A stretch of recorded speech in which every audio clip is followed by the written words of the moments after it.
Good evening and welcome to JenTalks.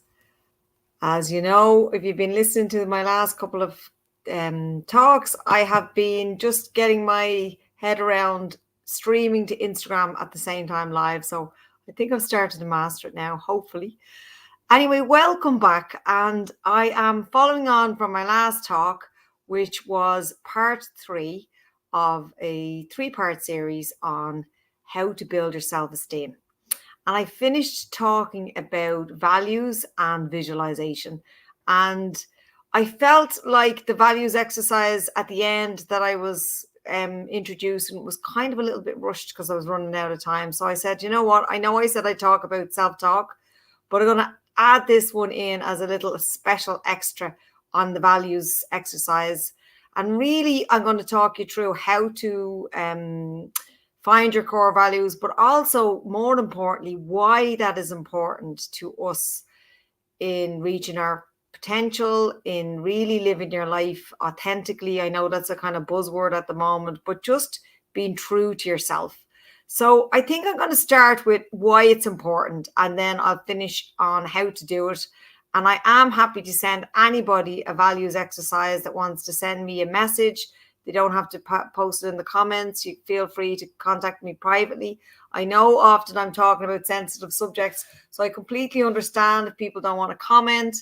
You can always DM me, PM me, or even, contact me through email, whatever way works for you. I can send you on a copy of the values exercise or any additional support that you need based on the talks that I do. So let's dive into values. So values are things that we feel are important to us. It's what we hold close to us. And when we talk about our values, we talk about the values we live our life by. So they might be, security, freedom, honesty, kindness, love. They're examples of values. They're things that we hold closely to us. And we know that we all have values, that with them, things that matter to us, things that hold us close. For some people, it's family. For some other people, it's financial security. Some people are very material driven. Other people are very thoughtful driven. We have different things that drive us and different things that hold us, that we hold important to us. And most of us have a good idea kind of what it is we hold important, and others maybe what we don't hold as so important.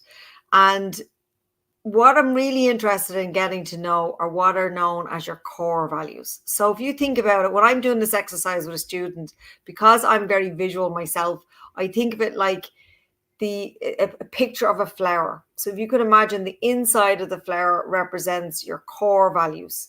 So maybe you have 3 in there, 5, maximum really 7 to 10. We don't really go much higher than that, because what we're trying to do is we're trying to narrow it down to what we say are non-negotiables. Then we also look at our values then are what is left remaining. So that's like, the petals around the flower. So it doesn't mean they're not important to us.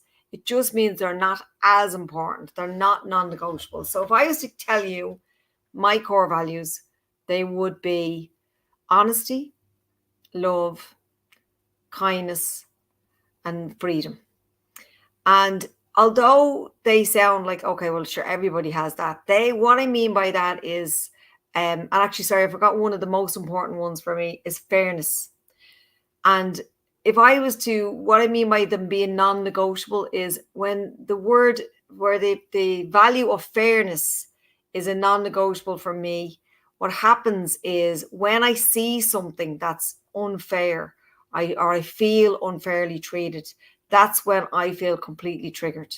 So I could be in a supermarket and I could see something happening that would be none of my business. And because it's such a button for me, such a non-negotiable, I might be tempted, and I might even be, tempted to act, to interfere, to intervene, to speak up, where in a normal situation, I wouldn't. I just mind my own business. I'd probably be a little bit too shy. I know that's probably funny for people to think that of me, but I do have a shy side, and an insecure side, like everybody else, every other human on the planet. We have areas that we feel insecure in. So when I'm not that sure of myself, I don't tend to speak up. I find it difficult to speak up, um, which is something I'm learning to do as I age and as I heal. But in my natural default, I don't find that very easily. I would have an avoider saboteur, especially around conflict. But when I see something that's unfair, that's when that, like, it's like that. I just throw the book out the window. It's like I can't help it. It's like I have to speak up. And if it's against myself, if something happens to me, if I get judged unfairly, if I get treated unfairly, it's a real button for me. And it's something I really struggle to get over. It takes me longer to get over being treated unfairly than something bad happening to me. If something bad happens to me and it happened to everybody else, or there was no reason why it happened to me, it was just bad luck, I don't dwell on it. But when it's something that's unfair, then I do. So that's an example of a core value. And the reason why I shared my core values with you is because I want you to understand the difference between values and core values. So values are the things you hold important. So for me, what's important to me is love, family, travel, freedom, nature, time alone, health and well-being.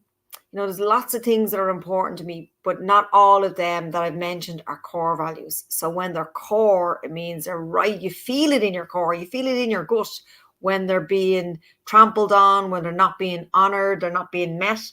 And most of the time, when it comes to our core values, it's ourselves that aren't honoring them. We've got to look at our lives. So the reason why the values exercise is so powerful is because it's a real reflective exercise. It's a mirror up to yourself as to what is it that you hold important. So here's the way I suppose they're formed. They're formed in the formative years, between 0 to 7. Really, kind of 2 to 7 is when we form our personality, and that's where we decide what we hold important.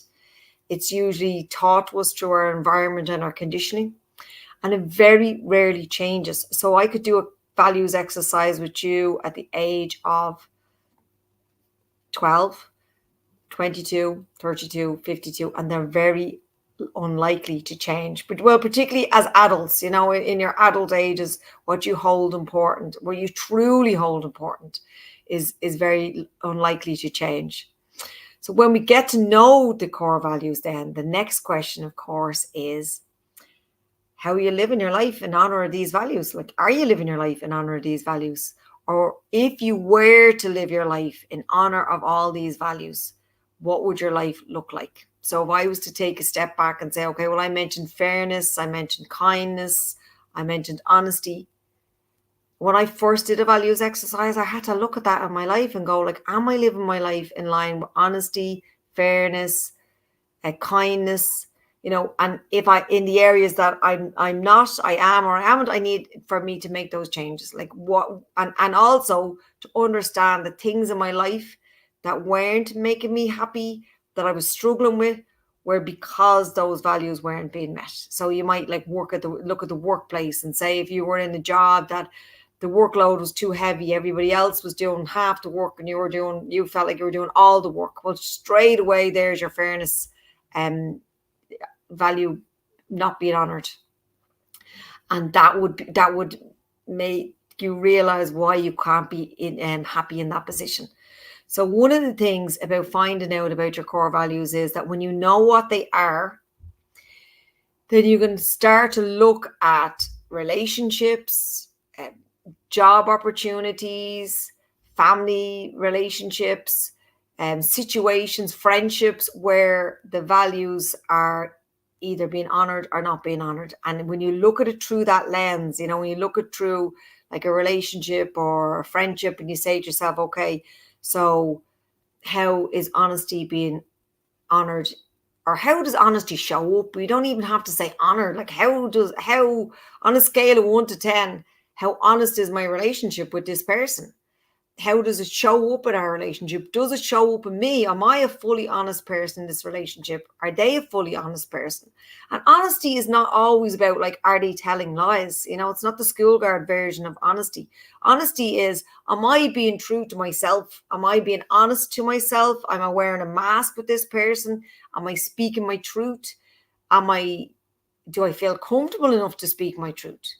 Are they seeing the real version of me, or are they seeing the people pleaser version of me, or the avoider person of me, or what version of me are they getting? And we know that because if you ever have a friend or a partner or a family member that you can truly be yourself around, it's such a glorious feeling. It's so easy because you don't have the mask, or you don't have the effort that you feel around other people because you're molding yourself into a different version. So that's just one of the values. And I've just pulled out one of the core values that I personally hold very dearly, which is fairness. And see how that lends itself into so many other areas. It lends itself into fairness, but it also then moves into the area of honesty. And of course, it blends itself into the area of kindness, because how are you being kind to yourself or that person if that value isn't being honored? And the reason why it's a really powerful tool in coaching is because when you're looking at setting goals for people, they don't have to be goals as in like you're going to take over IBM next year. They can just be like, I'd like to improve my relationship. I'd like to improve my self-care. I'd like to improve my work-life balance. The first thing we start with is, well, what's important to you? What is your core values? Because if you say that financial freedom is important to you, but and security are important to you, but freedom isn't, well, then, you know, you got to look at that from the point of view, okay, well, how do we find a path for you? How do we find something that works for you that honors those values? Because if we don't, you may be happy temporarily, but in the long term, the fact that your values are not being met will always raise its ugly head. And we would say in coaching that we cannot feel in balance, we cannot feel fulfilled, and we cannot feel at ease when our values are out of sync. So most of us know that in areas of our life we do feel out of sync, or we feel unhappy or unfulfilled or out of balance. We don't understand what the underlying problem is, and that can be our values. So it's like one of the things I talk about when I'm working with groups around things like addiction or negative behaviors. Say, you've got to look at the underlying problem. Like, what is the underlying cause of it? And it's only by understanding the underlying cause that you can prevent it from reoccurring. So it's the same for us with values. And here's, if anybody's out there planning on dating, they're online dating, you're looking for a new partner, the question you should be asking people when you meet them, or whatever, if you meet them online or you're chit-chatting, is what values are important to you? What are your core values? I mean, you mightn't say core values, that might be a bit, you know, over the top for a first time meeting or first time conversation, but the people that you're going to feel at home with in life are the people who share similar values to you. You're not looking for a clone of you, but you're looking for people who have similar values. That's why if you were to do your values exercise with a friend, choose do it together, you'll realize actually you have similar values. So yours might be justice, theirs might be fairness, but realistically they're kind of under the same umbrella. So that's the main reason why values exercises are so powerful and so valuable for us to do. And then I'm just going to finish because I don't want to be here and keeping you up here all night. Thank you so much to everybody for joining me. To just say that to do your values exercise, how do you find out what your core values are? So you can download a core values exercise on Google, and really what it is, it'll give you a list of the top 100 most common values, and it'll list everything from well-being to abundance to health to freedom, security. And what you can do with the list is you can go through it and kind of mark off all the ones that relate to you. And then afterwards, you could either narrow them down by saying, okay, well, I've marked off 30. I'm going to have them down to 15. And then I'm going to try and have that list again to about 7. That's a really good way. Simple, very simple. I like things to be really simple. That's a core values exercise. Another way that's not quite as simple, but it's definitely a lot more accurate, is taking the same list and again starting off with the same as the previous exercise. Look at the 100 values, mark all of the ones that you feel sing to you or resonate to you, that feel true for you, and you might end up marking like 50 of them. You could mark more, but then go back over the list and see if you can find ones that fit into similar categories. So say, for example, if we were to say love, empathy, compassion, kindness, they might all, in your opinion, they might fit in the same group, because it's your opinion when you're doing the exercise. Some people might think, well, empathy doesn't go in there, but it's really your exercise. You do what works for you. Same with honesty, fairness, justice. They might be in the same category. So what you do is you go through all the ones that you've ticked off and you try and put them into groups. And you might come up with 6 or 7 groups. You might even come up with 10 groups. And when you've done all of the grouping, you find one word out of each group to represent the group. So your group for love might have kindness, empathy, compassion in one group, but the word that you're choosing to represent that group is the word love. So that's that group. And then you go to the next group. And after you get through your groups, you might have 5 groups, 7 groups, 10 groups. Obviously, the smaller amount of groups, the more accurate it is. That gives you what is known as your core non-negotiable values. So that means don't press my buttons, because if you do, you're going to see, I'm going to react to it. I'm going to not necessarily react like aggressively, but I'm going to be impacted by it. I can't be unaffected by you trashing my values or overstepping my values or dishonoring them or ignoring them. And it's like, that's when we see people kind of trampling on our value system, that's when we kind of knock heads with people. So respect could be one of them. When people disrespect, you're like, okay, that's a real trigger for me. That might be something that you feel. So when you have your core values, then you say, okay, so now that's one example of an exercise for core values. When you've found your core values, then the next thing is to then go through the 3 questions that I mentioned on the last video. And they're big questions. So it's not like you're going to think about them for 2 seconds. They could be a question that you take one, reflect on it for a couple of weeks, and you say, how am I living my life in line with these core values? And you may not be. So that might be the answer to your question. Well, I'm not. I'll say, okay, well, that's okay. All you're doing is raising a level of self-awareness with it. Then your second question is, in what areas of my life am I not honoring or showing up for my values, my core values?